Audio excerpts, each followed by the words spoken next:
So the Beatitudes, that's what we're hitting today. It's a pretty popular text within the Bible, but I find that part of the problem that people have trying to interpret it, trying to understand it, is that we are so geared as Christians to try to look at everything through this lens of salvation. In other words, like what will get me to heaven, or at least will keep me from going to the bad place, right? Like that lens, that we bring that to the Beatitudes and we're like, perfect, I got a list. All I got to do is get like the majority of these and like avoid the ones after this, because if you don't know, it continues on to woe is you who do this or that, right? And therefore, you get this bizarrely sort of legalistic view, right? And then you get people going, well, now hold on, isn't it good sometimes not to be meek? Shouldn't I sometimes lean in? Shouldn't I sometimes fight back? Like, isn't peacemakers good, but sometimes you got to go to war because it's the only way to resolve it?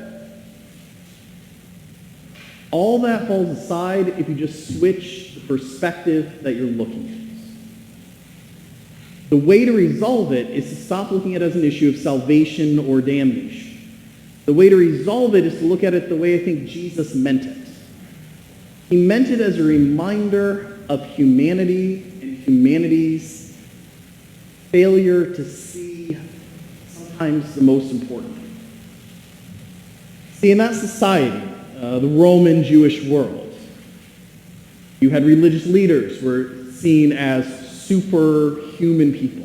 You had generals, right? If you want to become an emperor in Rome, any of you who know your history, the way to do it is go out somewhere on the frontier of Rome, wipe out a whole bunch of folks, claim a whole bunch of land, march your army back towards Rome, and you'll be emperor, right? The current emperor might fight you, but if you got a big enough army, you'll be the new emperor. War was the way of Rome. That's how you got forward. That's how you got ahead. And so Jesus is there to say, folks, the peacemaker is blessed. Society may go ahead in the world of Rome and exalt those who start wars, but God remembers those who avoid them. First place.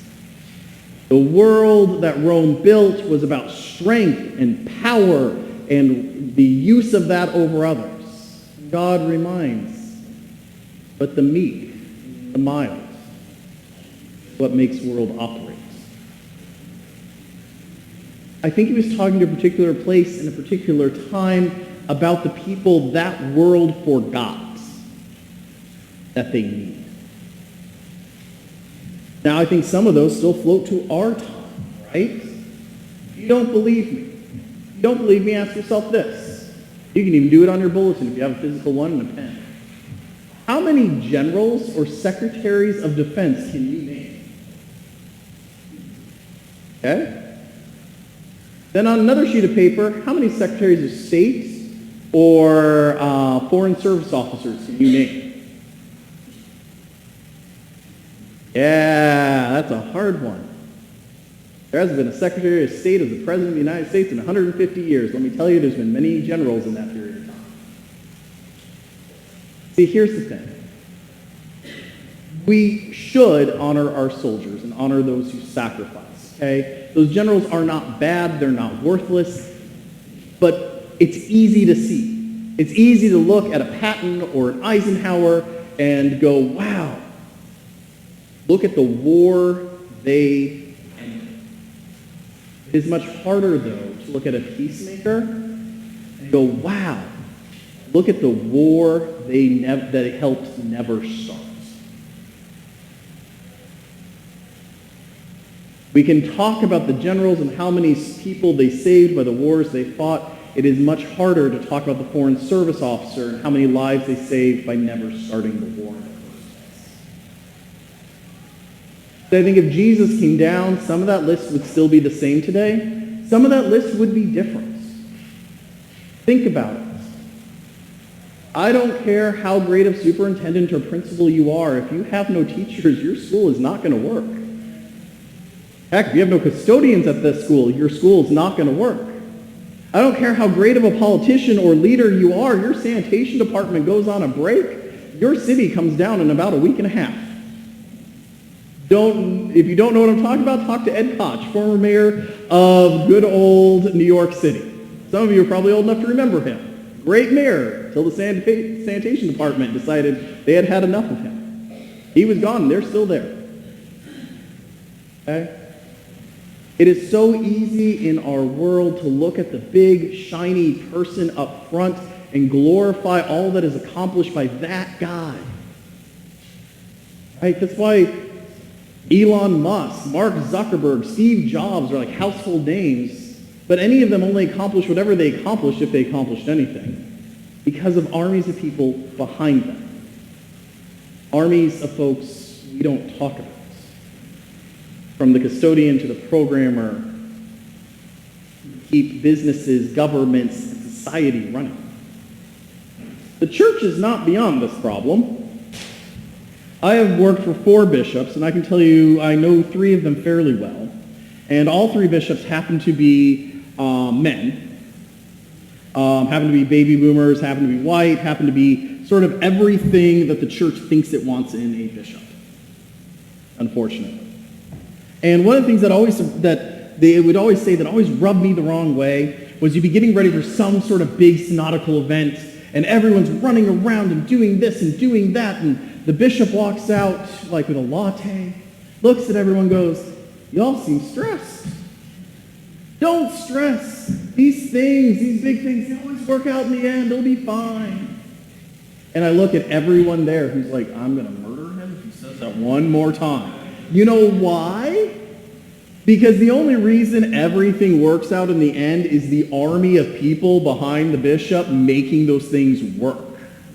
You can say the same in a lot of jobs, in a lot of schools, in a lot of universities, in a lot of other settings, right? It only works because of all the paddling everyone's doing behind the person who walks with the glory. That is one of the ways we as humanity has fallen. It's one of the things that we just repeat over and over and over, which is to glorify the person standing there and not realize the success or failure is not on that person, but on everyone in that group. And this cuts 2 ways, right?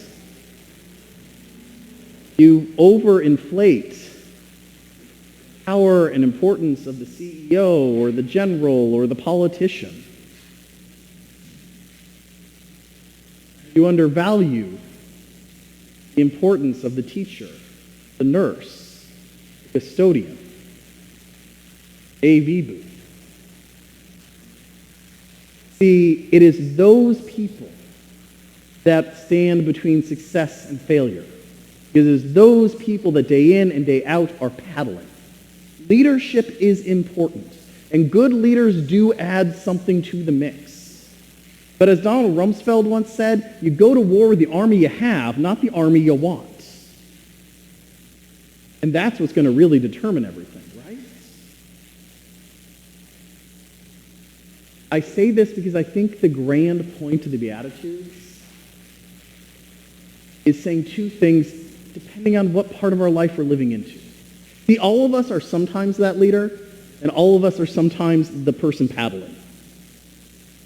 For those of you who are leaders in those places in your life where you are, remember, you did not accomplish this by yourself. There is no such thing as a self-made man or woman. Everyone's on a team. That team is valuable. You might be the person in the front. Everybody paddles. For those of you who are paddling more than leading, God reminds you then, reminds you now, and reminds you always, you are blessed. That even if society is not treating its teachers or its nurses or its custodians well, you are a blessing. A blessing that even if no one else sees, God sees. As you go out this week, remember, if you're the leader, take a few minutes to remind all those folks with you, how much of a blessing they are, and never forget that. If you're one of the paddlers, know that even when no one sees you, God sees you.